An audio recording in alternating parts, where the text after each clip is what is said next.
Halo, halo. Adera masak apa? Masak apa Kak? Iya, Ci, boleh. Halo, tes. Kedengaran suaranya? Ya, kedengeran. Baiklah. Langsung dimulai aja, udah jam 4 ya. Assalamualaikum warahmatullahi wabarakatuh. Waalaikumsalam. Waalaikumsalam.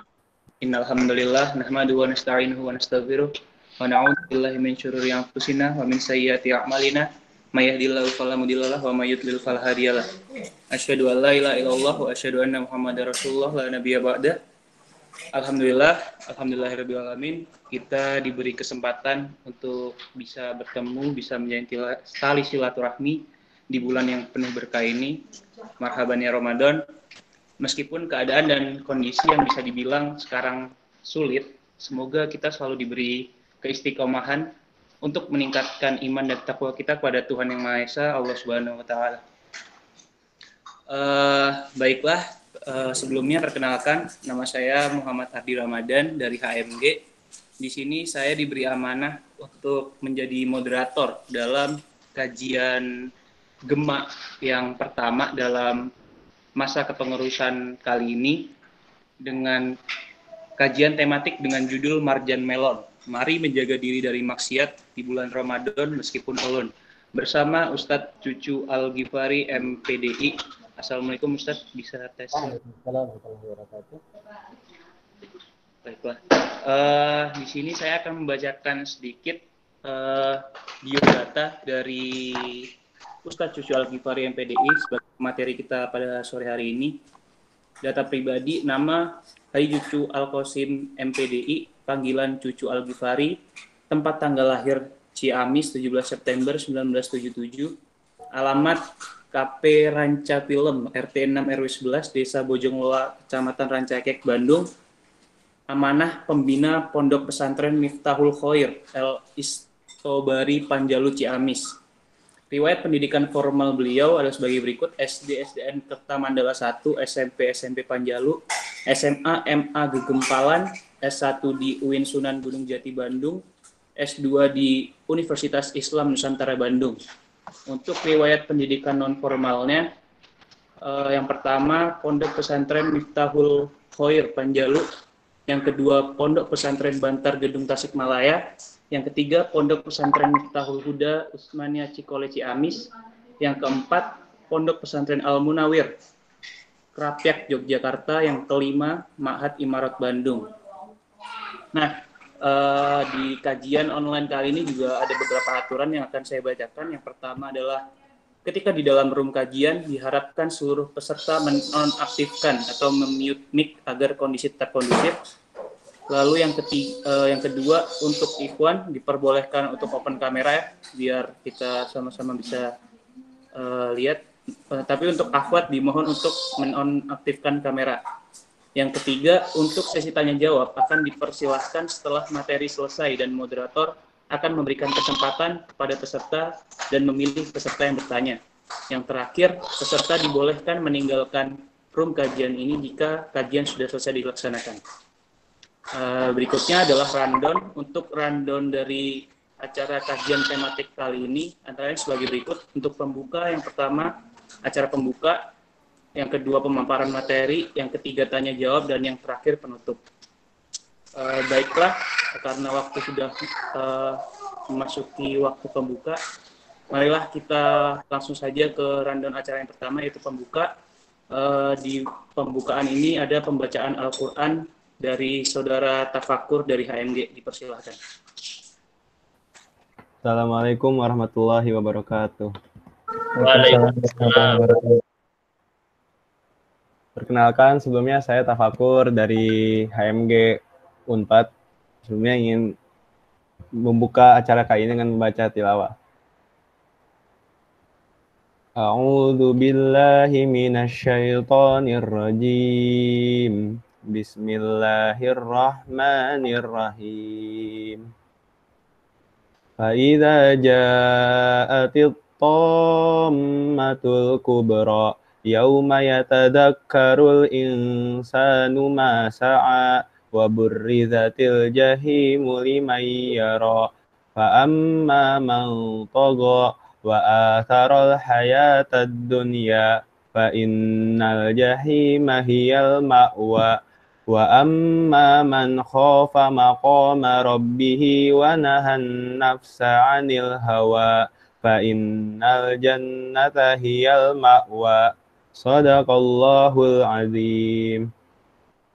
Yang artinya, maka apabila malapetaka besar telah datang, yaitu pada hari manusia teringat apa yang telah dikerjakannya, dan neraka diperlihatkan dengan jelas kepada setiap orang yang melihat, maka adapun orang yang melampaui batas dan lebih mengutamakan kehidupan dunia, maka sungguh neraka tempat tinggalnya. Dan adapun orang-orang yang takut kepada kebesaran Tuhannya dan menahan diri dari hawa nafsunya, maka sungguh surgalah tempat tinggalnya. Terima kasih. Wassalamualaikum warahmatullahi wabarakatuh. Waalaikumsalam warahmatullahi wabarakatuh. Terima kasih untuk aksi tafakur. Baiklah, kita akan memasuki rundown berikutnya, yaitu pemaparan materi dari pemateri kita sore hari ini, Ustadz Cucu Al-Ghifari. Waktu dan tempat dipersilahkan. Assalamualaikum warahmatullahi wabarakatuh. Waalaikumsalam warahmatullahi wabarakatuh. Alhamdulillahirabbil alamin. Allahumma shalli wa sallim wa barik ala Muhammadin wa ala alihi wa sahbihi wa man tabi'ahum. Ya ayyuhalladzina amanu taqullaha haqqa tuqatih wa la tamutunna illa wa antum. Ya ayyuhalladzina amanu ittaqullaha wa qulu qawlan sadida yuslih lakum a'malakum wa yaghfir lakum dhunubakum wa may yuti'illaha wa rasulahu faqad faza fawzan. Sahabat sekalian yang diberkahi Allah, puji syukur milik Allah, salawat dan salam senantiasa dilimpahkan pada panutan kita Rasulullah Muhammad sallallahu alaihi wasallam, pada segenap keluarganya, para sahabatnya, dan sampai akhir zaman. Semoga sore ini sore yang berkah bagi kita, terlebih lagi di bulan yang berkah Ramadan, di saat kita sedang melaksanakan puasa. Dan mudah-mudahan lewat pertemuan ini bertambah kebaikan ilmu, juga bertambah kebaikan ukhuwah di antara kita semua. Baik, saya pastikan suaranya jelas, Kang. Halo, suaranya jelas?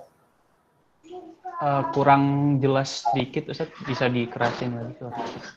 Baik, sekarang suaranya jelas, Kang? Suaranya jelas? Sudah, lumayan. Saya coba sharing materi, tapi ternyata tidak bisa ada ini.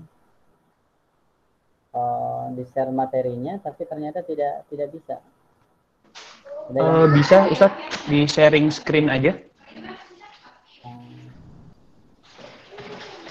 Oke, saya tadi sudah coba, tapi ternyata tidak bisa. Kalau di Zoom biasa bisa, kalau di sini tidak bisa. Gimana? Ada yang bisa bantu dulu?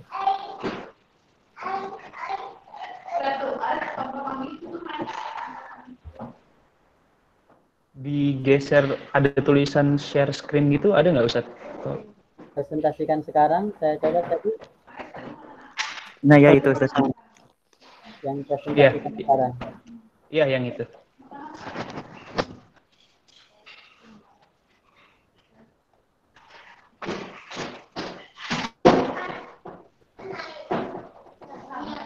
Bentar, saya coba dulu. Iya.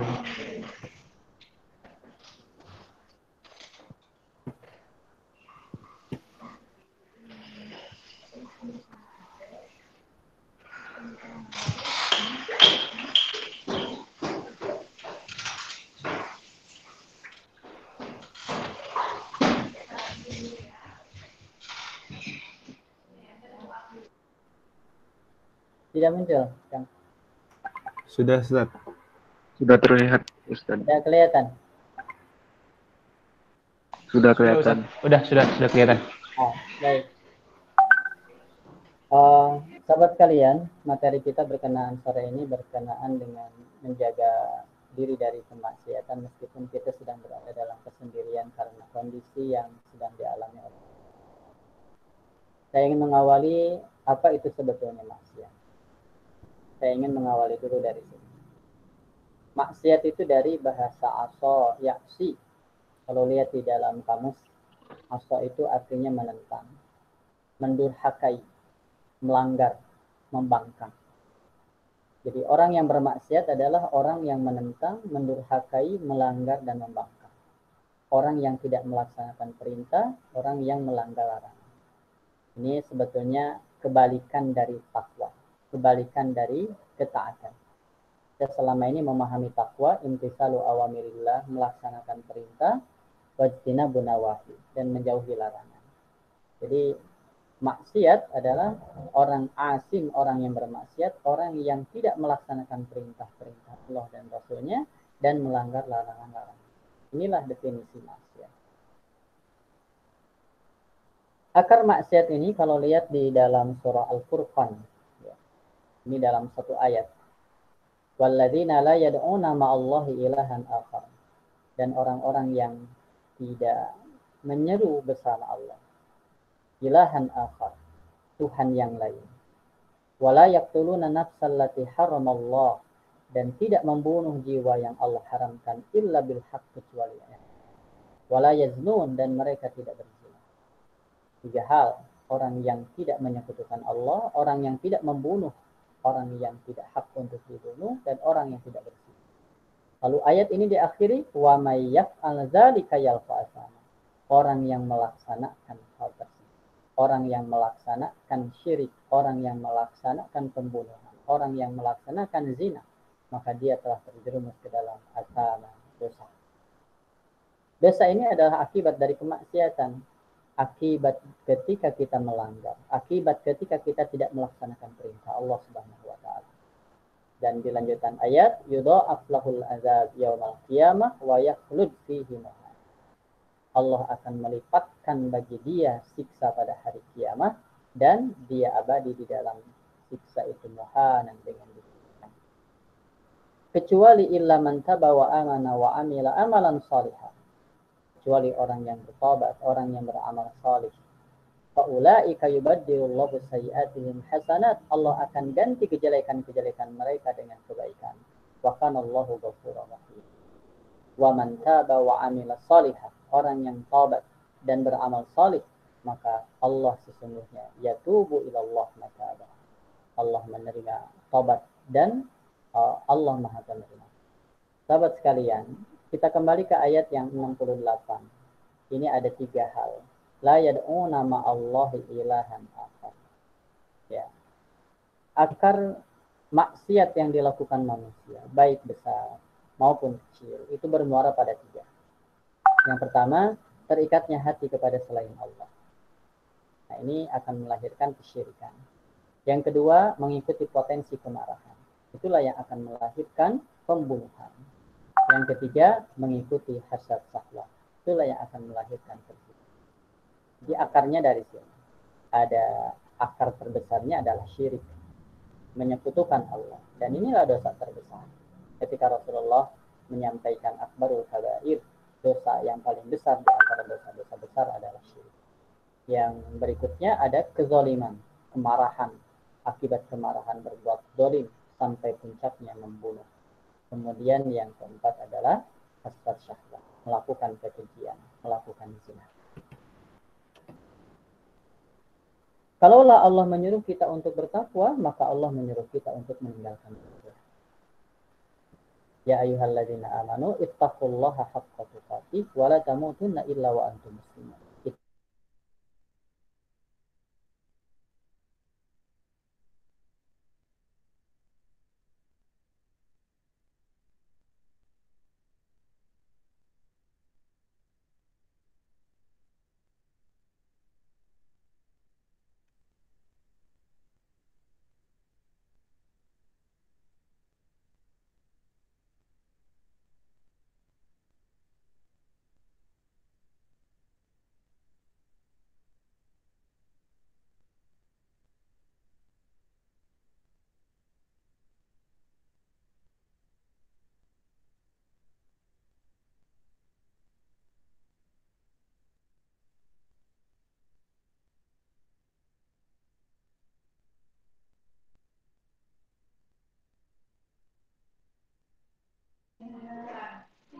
tes.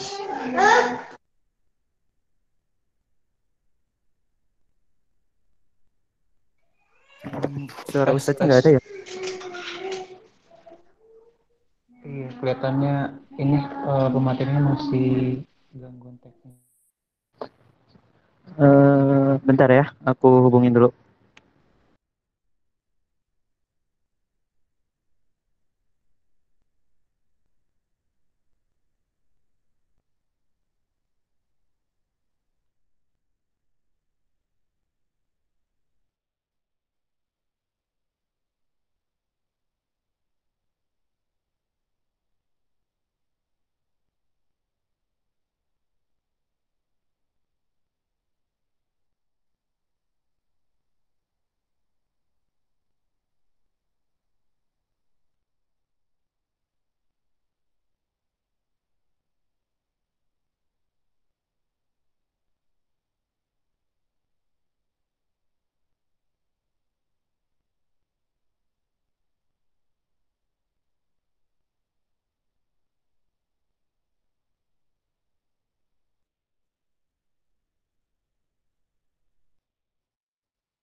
Mohon maaf ya buat semuanya.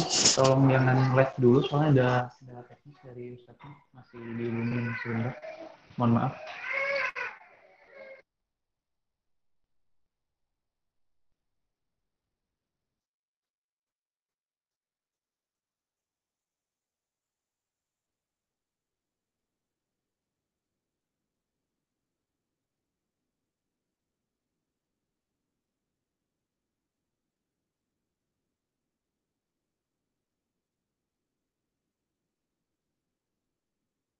Ustadznya udah saya telepon.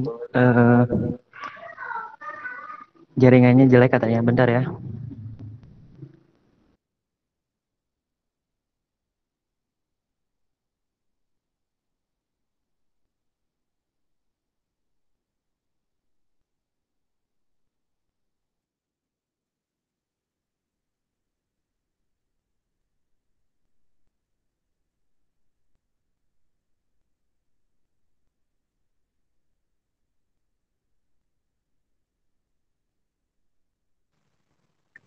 Yang baru hadir sebentar ya Ustadznya.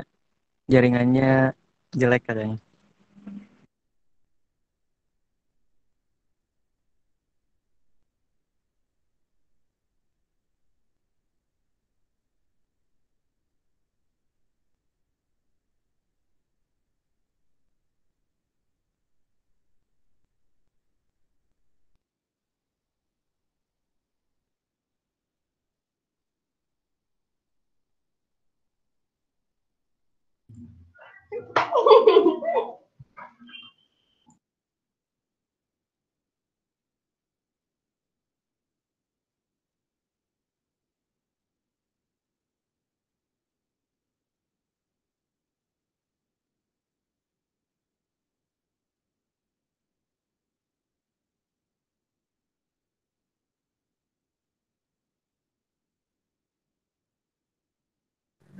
Sudah Kang, cuman Ustadznya terputus. Sebentar ya, jaringannya jelek katanya. Oh iya. Sekarang gimana? Masuk? Nah, udah Ustadz. Udah. Oke. Saya minta maaf, Kang. Jadi baru sampai mana nih? Eh, Saya yang bisa menyampaikan. yang ayat maksiat Ustadz. Oke.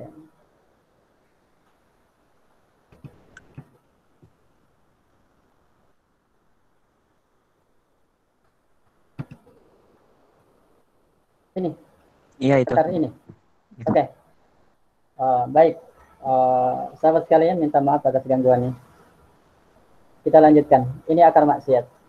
Walladzina yad'una ma'allahi ilahan akhar wa la yaqtuluna nafsal lati haramallahu illa bil haqq wa la yaznun wa may yaf'al dzalika yalqa asama. Ini surah Al-Furqan sedang berbicara tentang ibadur rahman.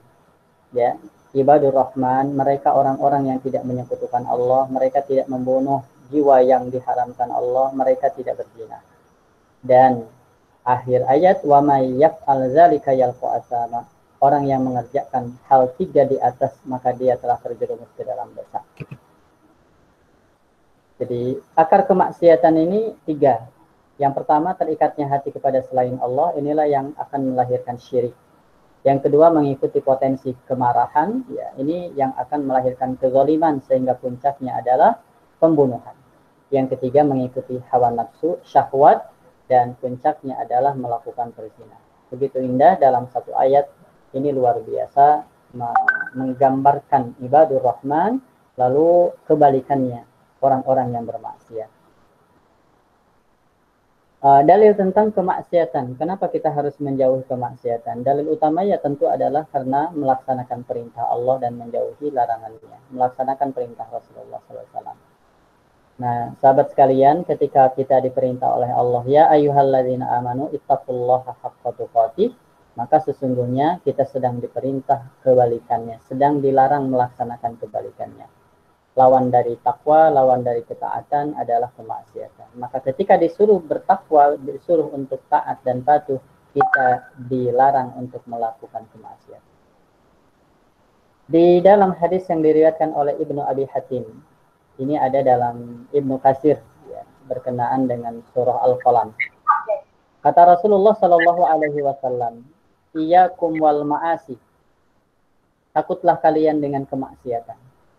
Takutlah kalian dengan kemaksiatan.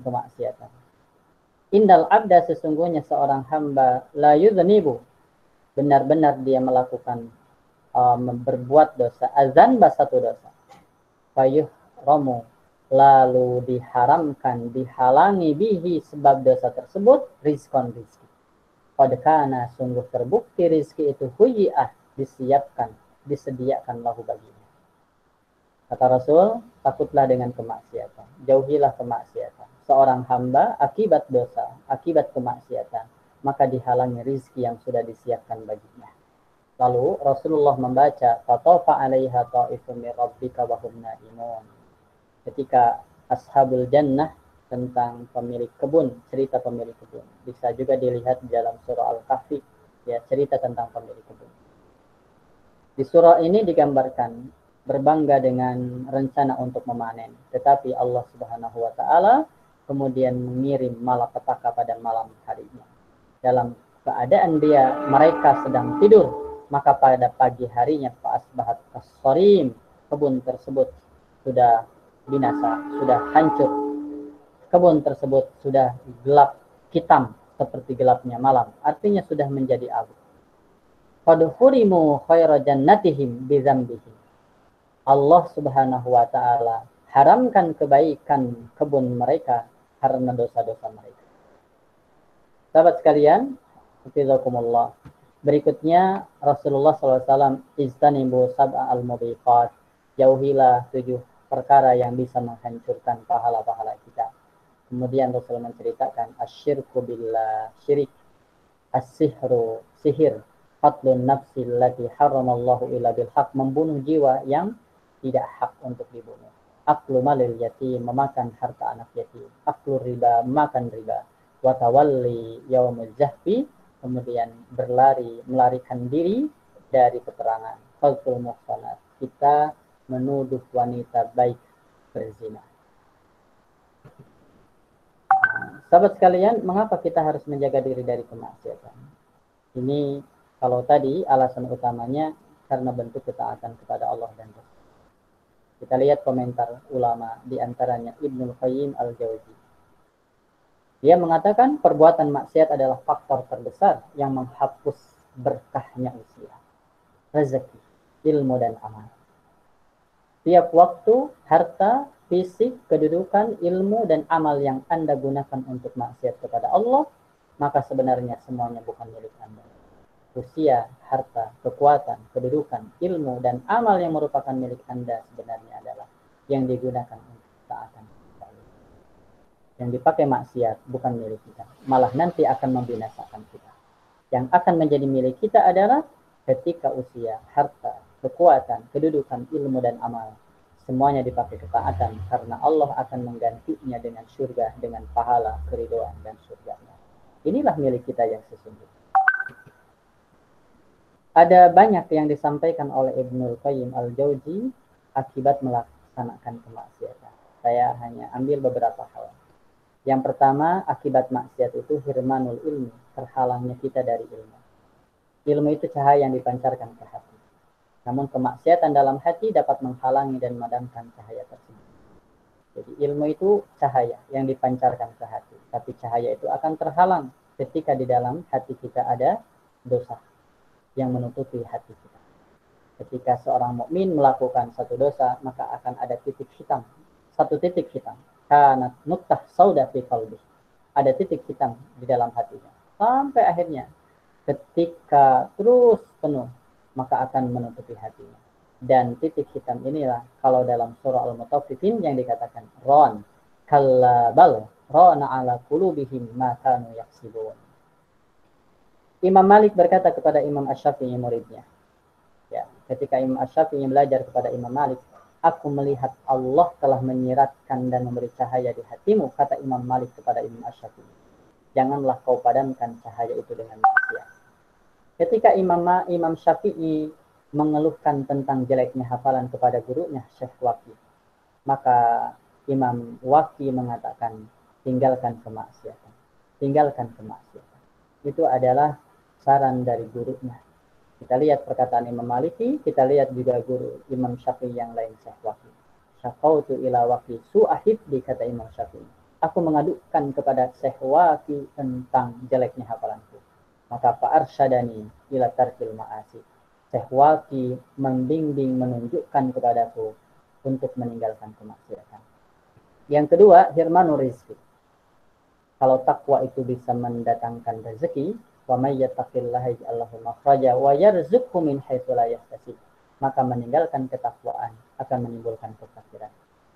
Hadis Imam Ahmad, wa innal abda la yuhramu rizqa bi dzambi yusibu. Seorang hamba dicegah dari rezeki akibat dosa yang diperbuatnya. Yang ketiga, al-wahsyah allati tahsulu bainahu wa bainal ahlil khair. Maksiat itu akan menjauhkan pelakunya dari orang lain, terutama dari golongan yang baik. Semakin berat tekanannya, maka semakin jauh pula jaraknya, hingga berbagai manfaat dari orang baik itu akan terhalang. Orang itu akan senang dengan orang yang sama. Ketika kita banyak kemaksiatan, maka kita sulit untuk bergabung dengan orang-orang yang berbeda. Kesunyian, kegersangan semakin menguat hingga berpengaruh pada hubungan dengan keluarga dan anak-anak dan hati nuraninya sendiri. Jadi, sahabat sekalian, ini akibat dari kemaksiatan. Salafus salih, orang-orang terdahulu berkata, aku bermaksiat kepada Allah, maka aku lihat pengaruhnya pada perilaku binatang, kendaraan, dan istri. Jadi bukan hanya imbas dari kepada diri kita saja, tetapi kepada yang menjadi tanggungan kita. Akibat kemaksiatan ini bisa juga berimbas kepada adik, kepada anak kita, kepada istri kita, bahkan kepada yang menjadi tanggungan. Maka wajar kalau Rasulullah katakan iyyakum wal ma'asi. Iyyakum wal ma'asi. Yang berikutnya, taksir umuri. Kalau takwa itu menjadikan kita mudah, maka kemaksiatan menjadikan kita susah. Ya, wa may yattaqillaha yaj'al lahu min amrihi yusra. Itu dari ketakwaan. Sedangkan kemaksiatan akan membuat kita menghadapi kesulitan dalam menghadapi segala urusan. Maksiat menggelapkan hati. Ketaatan adalah cahaya, maksiat adalah gelap gulita. Ibnu Abbas mengatakan, perbuatan baik itu mendatangkan kecerahan pada wajah, cahaya pada hati, kekuatan pada badan, dan kecintaan. Sebaliknya, perbuatan buruk mengundang ketidakceriaan pada raut muka, gelap di dalam kubur dan hati, lemah ke dalam badan, dan kusutnya rezeki dan kebencian kepada makhluk. Berikutnya, innal ma'asi tuhinul qalba wal badan. Bagaimana yang dikatakan oleh Imam Ibnu Abbas, bahwa sesungguhnya kemaksiatan itu akan melemahkan hati dan badan. Kekuatan mukmin terpancar dari kekuatan hati. Jika hatinya kuat, maka kuatlah badannya. Tapi bagi pelaku maksiat, meskipun badannya kuat, sesungguhnya dia sangat lemah. Jika kekuatan itu sedang dia butuhkan, hingga kekuatan pada diri sering menipu dirinya. Nauzubillah min dzalik. Berikutnya, sahabat sekalian, ketika kita bermaksiat, hirmanut ta'ah, maka akan terhalangnya kita dari ketaatan. Bisa jadi tidak nikmatan kita menikmati ibadah karena ada sesuatu yang salah. Dan itu tidak lain adalah dosa, kesalahan kita, baik itu kepada Allah atau kepada makhluk Allah Subhanahu wa taala. Apalagi kemaksiatan itu dilakukan pada bulan Ramadan, pada bulan seperti ini.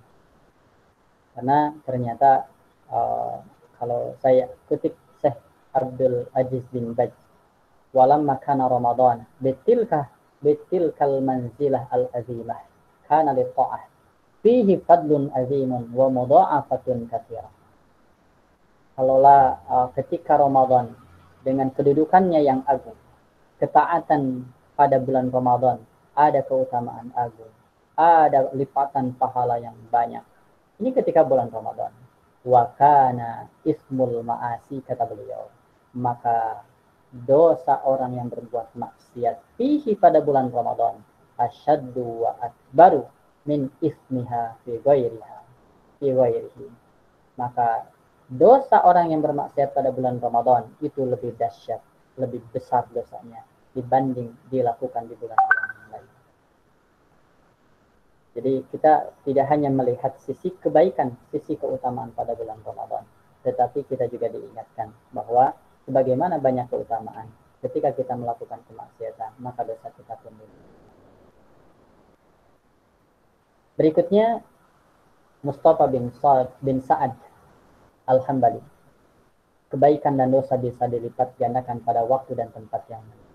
Beliau mengatakan, wa tudha'aful hasanatu was-sayyi'ah bimakani fadirin. Dilipatkan kebaikan dan keburukan disebabkan tempat yang utama. Makkah wal Madinah, seperti Mekah, Madinah, Baitul Maqdis, masjid. Jadi ketika kita melakukan kebaikan-kebaikan di Mekah, Madinah, Baitul Maqdis, di masjid, Allah lipatkan. Tetapi ketika kita juga melakukan keburukan, Allah lipatkan. Wa bi zamanin fadilin, disebabkan zaman yang utama. Yaumil Jum'ah, melakukan kemaksiatan di hari Jum'ah dengan di luar hari Jum'ah itu berbeda. Wal ashhurul hurum, bulan-bulan yang diharamkan. Wa Ramadan, dan bulan Ramadan. Kalau ashhurul hurum itu ada yang 4. Zulqa'dah, Zulhijjah, Muharram, dan bulan Rajab, yang kemudian ditambah dengan Ramadan. Jadi sahabat sekalian, ketika kita dituntut untuk menjauhi kemaksiatan, terlebih lagi di bulan Ramadan ini. Karena pada bulan Ramadan itu dilipatkan. Ya. Ada ulama yang mengatakan kualitasnya yang dilipatkan. Bisa jadi kebaikan itu bisa jadi siksanya beda. Satu kali dipukul contohnya. Satu kali dipukulnya sama satu kali. Tapi kualitas pukulannya itu berbeda. Ada yang mengatakan demikian.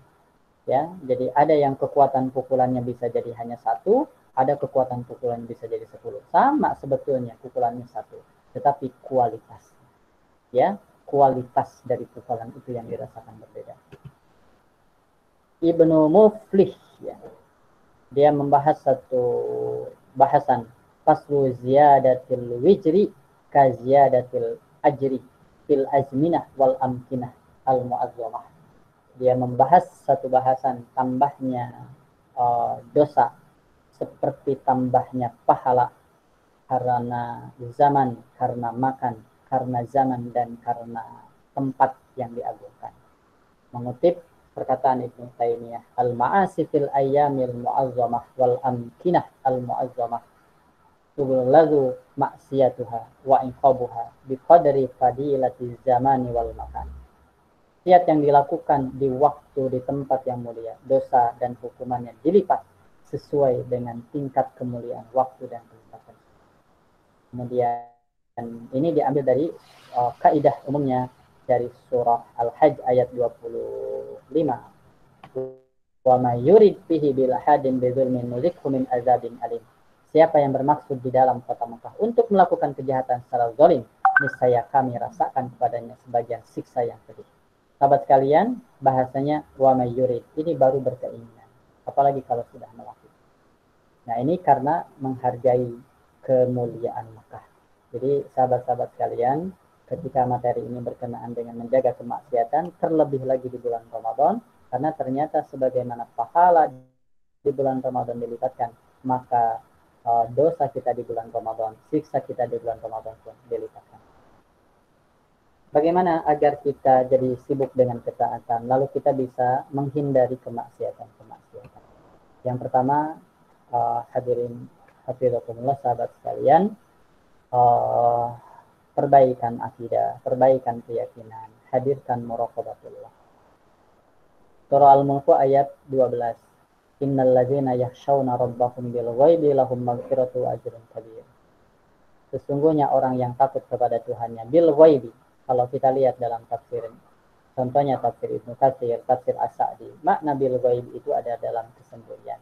Jadi orang yang takut kepada Allah dalam berbagai keadaan, di berbagai tempat, dimanapun dia berada, kapanpun dia berada, sendiri atau sedang bareng-bareng, maka bagi dia lahum maghfiratu wa ajrun kabir, ada pengampunan dan ada pahala besar dari Allah berupa surga. Ada 7 golongan yang kelak akan dinaungi oleh Allah ketika tidak ada naungan. Hadis Imam Bukhari dan Muslim. Sab'atun yuzilluhumullahu fi zillih yauma la zilla illa zilluh. Nah, saya kasih warna merah. Rajulun da'athu imra'atun zatu mansabin wa jamalin. seorang laki-laki yang diajak oleh seorang wanita, diajak berzina oleh seorang wanita yang cantik, yang memiliki kedudukan, zatu mansabin wa jamalin, yang memiliki kecantikan. Lalu dia mengatakan, inni akhafullah. Tidak ada yang tahu. Diajak bermaksiat oleh wanita yang memiliki kedudukan, terhormat, dan oleh wanita yang cantik. Tetapi dia mengatakan, inni akhafullah. Lalu rajulun tasaddaqa bi shadaqah fa akhfaha hatta la ta'lam shimal ma tunfiqu yaminu. Orang yang melakukan sedekah sampai tangan kirinya tidak tahu apa yang disedekahkan oleh tangan kanannya. Jadi melakukan sedekah dengan sembunyi-sembunyi. Kita mendengar bagaimana kisah Ali Zainal Abidin. Ya, dia senantiasa memenuhi kebutuhan orang-orang di tempatnya, tempat tinggalnya. Dia simpan kebutuhan-kebutuhan pokok setiap malamnya dan tidak ada yang tahu. Ketika subuh mereka keluar buka pintu, sudah ada bahan pokok yang dipakai, yang bisa dipergunakan oleh mereka. Dan tidak ada yang tahu bantuan dari siapa. Mereka tahu setelah Ali Zainal Abidin meninggal. Karena setelah beliau meninggal, maka tidak ada lagi bantuan. Terlebih lagi, mereka yang memandikan mayat menyaksikan pada bagian pundaknya ada hitam. Bisa jadi ini akibat karena tiap malam dia memikul beban untuk dibagikan, ya, yang berisi bantuan untuk dibagikan ke masyarakat. Warajulun zakarallahu khalian fafadat aina. Orang yang akan mendapatkan naungan Allah, seseorang yang ingat kepada Allah di saat sepi, di saat sendiri, lalu mengalir air matanya karena menyesali dosa-dosanya. Jadi yang pertama, hadirin ikhwatillah, sahabat-sahabat sekalian, maka hadirkan, perbaiki keimanan, perbaiki akidah, hadirkan bahwa Allah Subhanahu wa taala Maha tahu. Wa asirru qaulakum wa ijharu bih. Mau dirahasiakan, mau diperlihatkan, Allah tahu. Ya. Berikutnya yang kedua, jangan menganggap besar dosa dan tidak meremehkannya. Dosa sekecil apapun, anggaplah itu adalah dosa besar sehingga kita tidak melakukannya. Hadis Imam Bukhari, innal mu'min yara dzunubahu ka'annahu qa'idun tahta jabalin yakhafu ay yaqa alaih. Orang yang beriman itu melihat dosa seakan dia duduk di bawah gunung. Dia takut kalau gunung itu akan menimpahnya. Sedangkan wa innal fajir, orang yang berdosa, orang yang fajir yang suka melakukan dosa, yara dzunubahu, dia melihat dosa-dosanya kazubab, seperti lalat, marra ala anti, yang lewat, yang terbang di depan hidungnya, menganggap sepele dosa-dosanya, seperti lalat yang terbang di depan hidung, tinggal dihilangkan dengan tangan. Itulah perbedaan mukmin dengan orang munafik, dengan orang yang senantiasa melakukan dosa-dosa. Jadi, nah ini ada Bilal bin Sa'ad mengatakan, jangan kamu melihat pada kecilnya dosa, tetapi lihat kepada siapa kamu bermaksud. Jangan melihat dosa ini kecil, ya, tetapi hakikatnya kita sedang bermaksiat kepada Zat yang Maha Besar, yaitu Allah Subhanahu wa taala. Berikutnya, senantiasa beristighfar, perbanyak istighfar. Ketika melakukan dosa, istighfar. Ketika setelah melaksanakan ketaatan, istighfar. Rasulullah habis melaksanakan sholat, maka diawali dengan istighfar. Dalam zikir-zikir rutin harian, istighfar. Setelah sholat duha, istighfar. Allahumma gfir wa tub alayya innaka antat tawwabur rahim. Dan beristighfarlah setiap saat, karena ternyata Rasulullah SAW senantiasa beristighfar. Innahu la yughanu ala qalbi wa inni la astaghfirullah fil yaumi atamarrah. Sesungguhnya sesuatu benar-benar menutupi hatiku. Sesungguhnya aku beristighfar kepada Allah dalam sehari 100 kali. Di hadis yang lain, ya ayuhan nas tubu ilallah fa inni atubu wa astaghfiru kulla yaumin mi'ata marrah. Wahai manusia, tobatlah kepada Allah, sesungguhnya aku bertobat, beristighfar sehari 100 kali. Berikutnya, lakukan kebaikan setelah melakukan keburukan. Ittaqillaha haitsu ma kunta, atbi'is sayyi'atal hasanah tamhuha. Ya. Jadi atbi'as sayyi'ah, ikuti, iringi keburukan, al hasanah dengan kebaikan. Setelah kita melakukan keburukan, maka lakukan kebaikan. Nah, jadi kebaikan, ketika kita meninggalkan kebaikan pun itu bagian dari keburukan. Orang yang biasa melaksanakan dosa, orang yang biasa melaksanakan duha contohnya, lalu dia tidak duha, maka ganti dengan ibadah yang lain. Orang yang biasa kemudian tilawah, lalu kemudian tidak bisa tilawah, maka cepat-cepat ganti dengan yang lain. Apalagi kalau kita melaksanakan dosa. Jadi ikuti keburukan kita dengan kebaikan. Maka kata Rasul, tamhuha, niscaya keburukan itu akan menghapus niscaya kebaikan itu akan menghapus keburukan. Di dalam Al-Qur'an ada bahasa, ada firman Allah bahwa innal hasanat yuzhibnas sayiat. Sesungguhnya kebaikan bisa menghilangkan keburukan-keburukan. Berikutnya, bergaulah dengan orang-orang saleh. Banyak manfaat ketika bergaul dengan orang saleh. Ya, bersahabat dengan orang saleh adalah termasuk amal saleh. Bahkan kalau sahabat-sahabat baca Riyadhus Shalihin, ada khusus berkenaan dengan menghormati, menziarahi, bergaul dengan orang-orang saleh. Dan mencintai orang saleh menyebabkan seseorang nanti bersama mereka di surga. Ingat bahwa seseorang akan dikumpulkan beserta orang yang dicintainya. Seseorang akan dikumpulkan beserta orang yang dicintainya. Kalau kita ini belum bisa saleh, minimal sering bergabung dengan orang saleh. Kalau kita tidak bisa mengikuti kesolehan mereka, maka ikutilah mereka dan senangi mereka. Ya, jadi sahabat sekalian, syukur-syukur kita bisa mengikuti amal-amal mereka.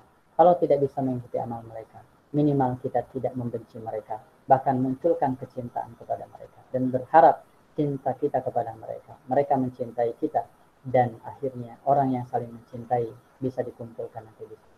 Rasulullah yang mengatakan, al-mar'u yuhsyaru ma'aman ahab.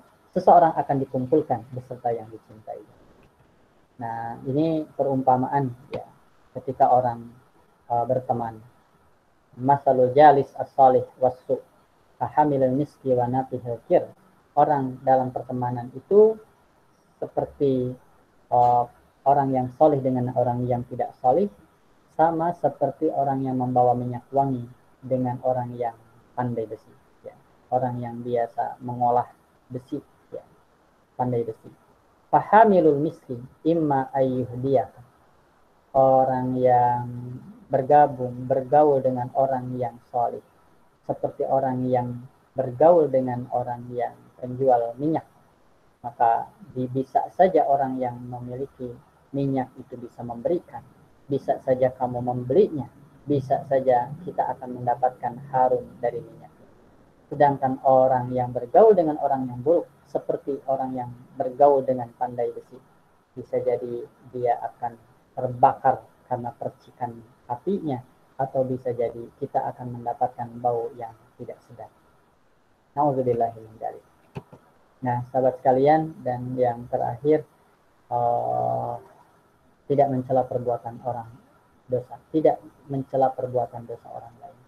Jangan sibuk menilai orang lain, jangan sibuk melihat orang lain, tapi sibukkan diri kita dengan amal-amal. Tuba liman sagolahu aibuhu an uyubin nas. Berbahagia, beruntung orang yang sibuk dengan aibnya. Dia jauh dari aib-aib saudaranya.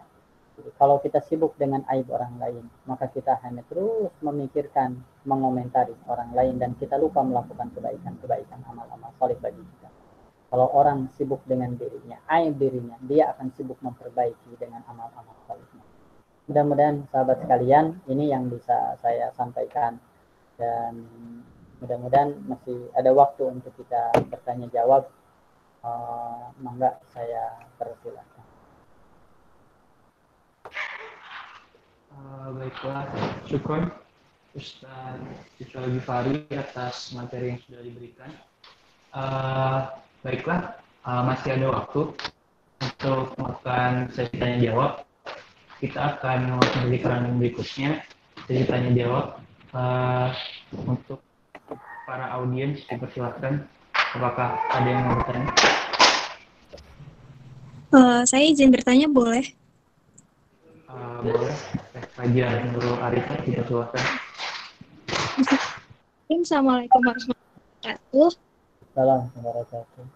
Perkenalkan, nama saya Fajar Nurul Arifah dari FPIK.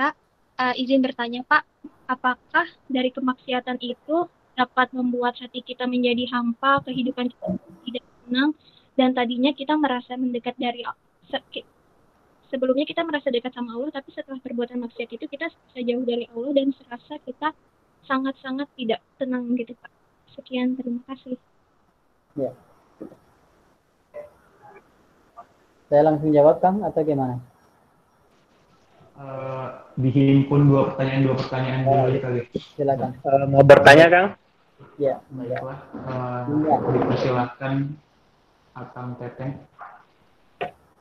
Bismillahirrahmanirrahim. Assalamualaikum, Ustaz. Waalaikumsalam warahmatullahi wabarakatuh. Ingin bertanya terkait dengan hadis tadi yang disampaikan, yang apa, wa'at bi'id sayyi'ata tamhuha.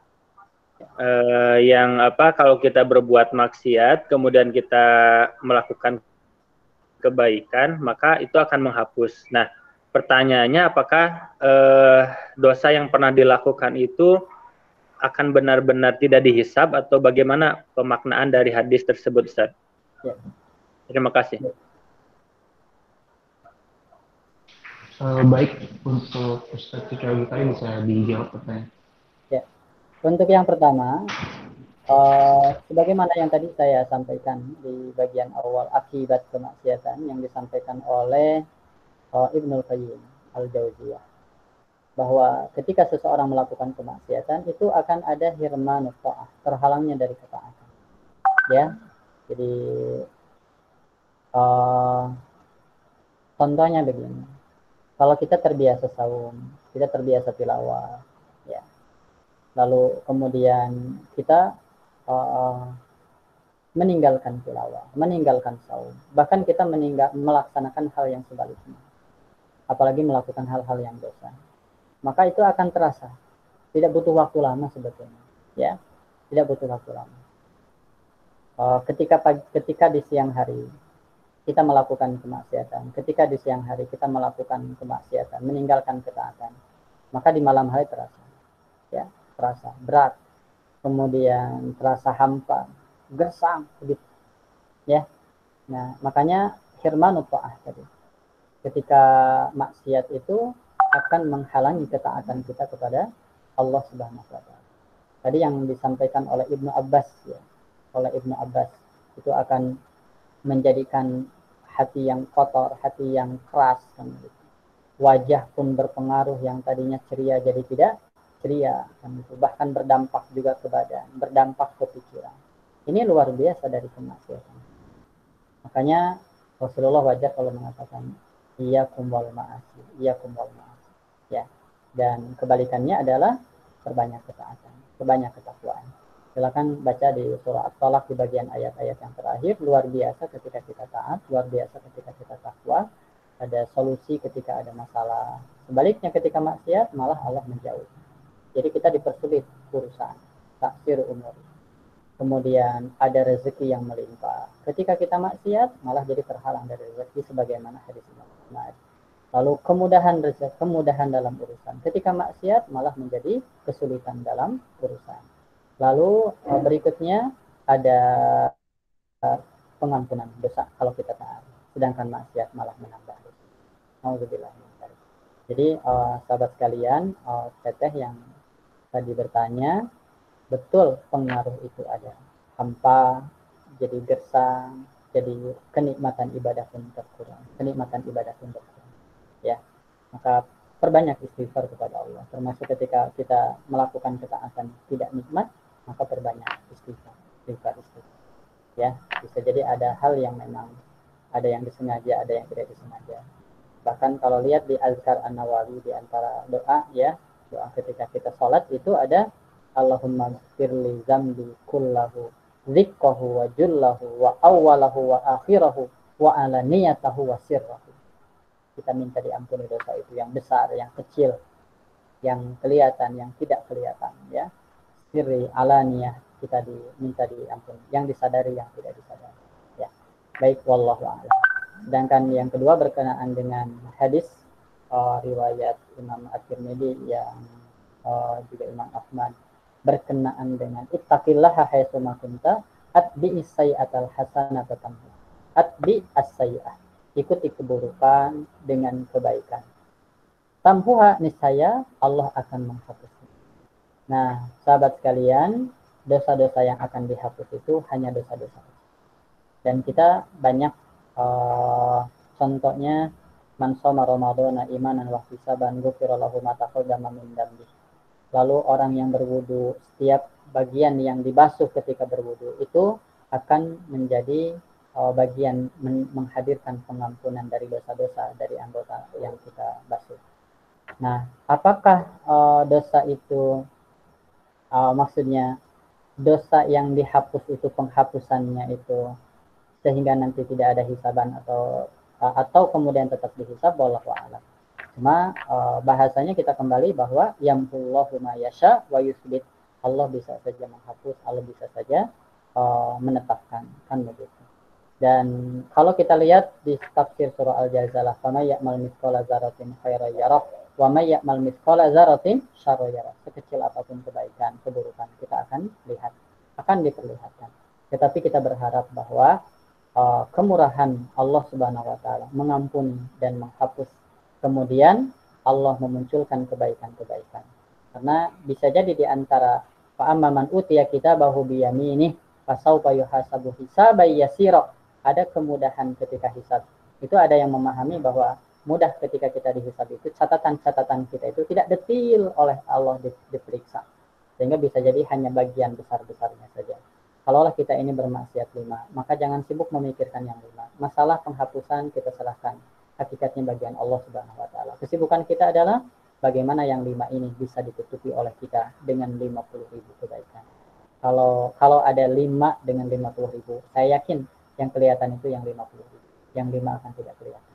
Ya, fa amma man saqulat mawazinu fa huwa fi isyatir radiyah. Kita berharap demikian, ya.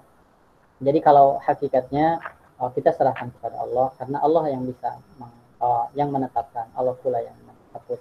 Tetapi ini janji Allah Subhanahu wa taala. Makanya sahabat sekalian,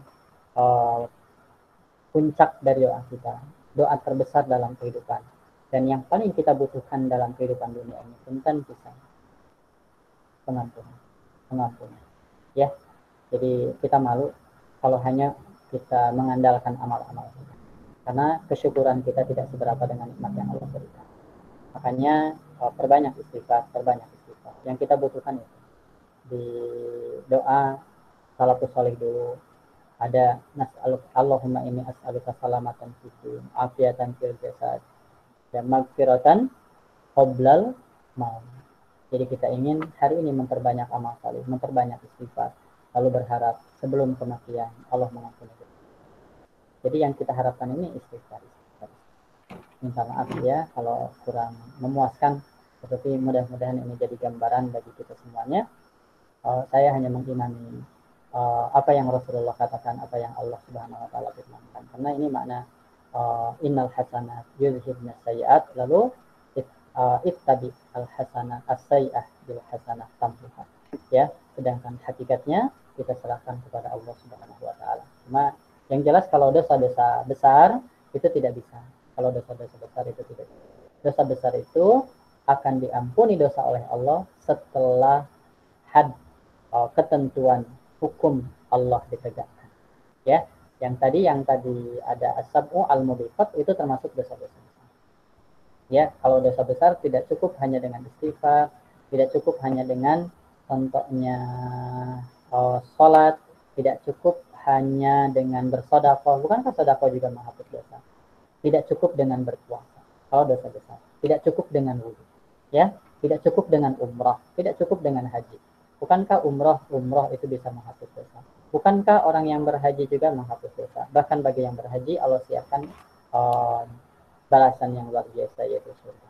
Tetapi untuk dosa besar itu tidak, kecuali harus tegak hukum Allah Subhanahu wa taala pada diri yang berdosa tersebut. Allah dia mengatakan. Baiklah, syukron Ustaz atas jawabannya. Syukron juga buat yang sudah bertanya. Mungkin kalau masih ada waktu bisa kita kasih pertanyaan atau kalau misalnya ada yang bertanya untuk kalian.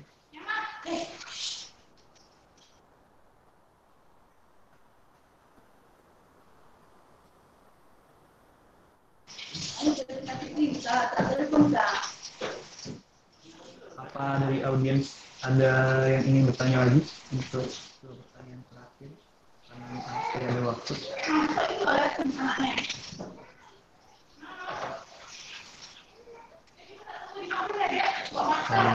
Kalau tidak ada, baiklah. Saya. Untuk ahli Assalamualaikum. dipersilakan. Waalaikumsalam. Mangga. Perkenalkan nama saya Ilzam, Ustaz. Jadi pertanyaannya itu tentang membaca Al-Quran. Lebih baik mana, Ustaz?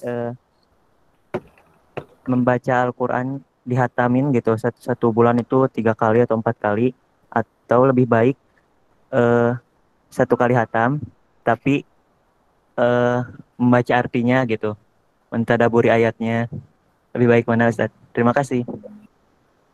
Baik, sahabat sekalian, untuk tilawah, interaksi kita dengan Al-Quran, muamalah kita dengan Al-Quran, hak-hak Al-Quran yang pertama kita imani. Yang kedua, kita harus dekat dengan Al-Quran. Dekat dengan Al-Quran itu mulai dari belajar, lalu kemudian kita mengajarkan. Ya, kita menjadi sahabat Quran. Nah, apa yang kita ajar, apa yang kita pelajari mulai dari tilawahnya, lalu kemudian memahami artinya, lalu kita belajar untuk mengamalkannya, lalu kita mendakwahkannya, termasuk menghafalnya. Jadi hak-hak Al-Quran ini kita laksanakan. Jadi bukan hanya tilawah saja, bukan hanya baca tafsirnya saja, bukan hanya menghafalnya saja. Nah, kita ada waktu untuk tilawah. Salafus salih terdahulu biasanya untuk tilawah itu, kalau para sahabat rata-rata 1 minggu sekali khatam.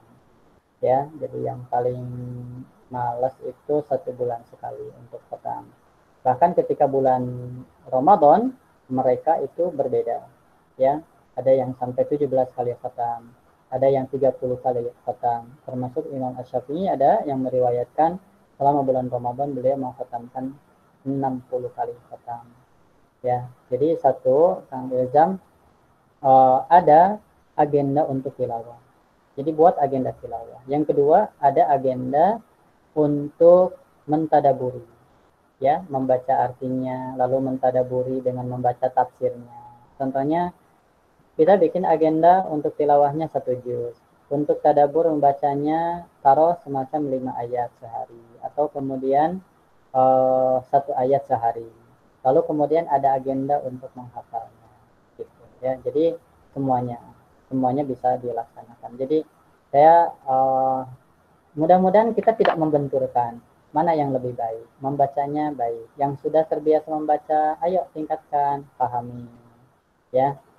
Karena Al-Quran kalau lihat surah Shad ayat 29, kitabun anzalnahu ilaika mubarakun liyadabbaru, untuk ditadaburi. Jadi kalau kita baca tidak paham artinya, sulit untuk mentadaburi. Padahal Al-Quran itu diturunkan untuk ditadaburi. Ya. Kemudian berikutnya untuk dihafalkan. Ya, untuk dihafalkan. Kita berharap ya kita menjadi ahli Quran dan menjadi orang-orang yang hafal Al-Quran mudah-mudahan. Jadi sebelum meninggal kita mudah-mudahan semuanya bisa khatam Al-Quran dalam keadaan hafal 30 juz. Amin ya Allah ya Rabbal Alamin. Itu Kang Ilham ya. Jadi kita tidak membenturkan mana yang lebih baik. Yang sudah baca baik, yang sudah baca ayo tingkatkan dengan memahami lewat tafsirnya, tadaburi. Yang sudah ayo belajar mengamalkan, gitu ya. Kemudian belajar juga menambah hafalan-hafalan. Insyaallah. Dan jangan lupa dakwahkan, ya, karena kita ada waktunya di mana kita ada di dunia, tetapi amal-amal kita ingin terus. Dan itu hanya kita dapatkan ketika kita mendakwahkan, mengajarkan kepada orang. Begitu Kang Ilham. Wallahu a'lam. Terima kasih, Ustaz. Baiklah, syukur Ustaz atas jawabannya. Kita sudah bertemu di penghujung acara, yaitu penutup. Untuk doa penutup bisa dipersilakan lagi kepada Ustaz. Ya. Gimana Kang?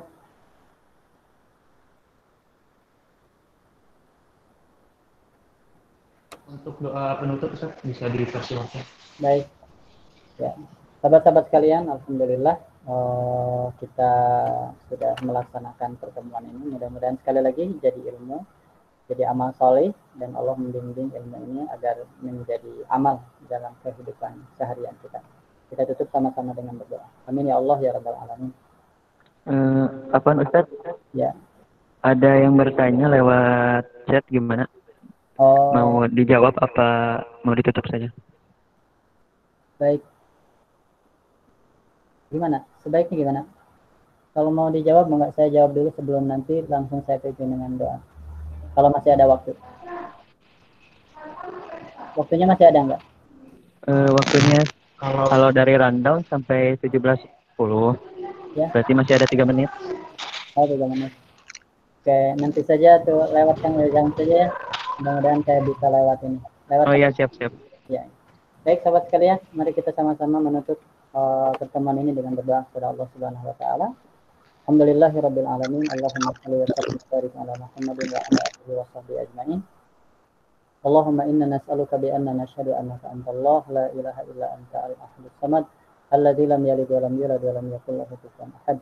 Allahumma inna nas'aluka ilman nafi'an wa rizqan thayyiban wa amalan mutaqabbala. Allahumma inna nas'aluka ridhaka wal jannah wa na'udzubika min sakhatika wan nar.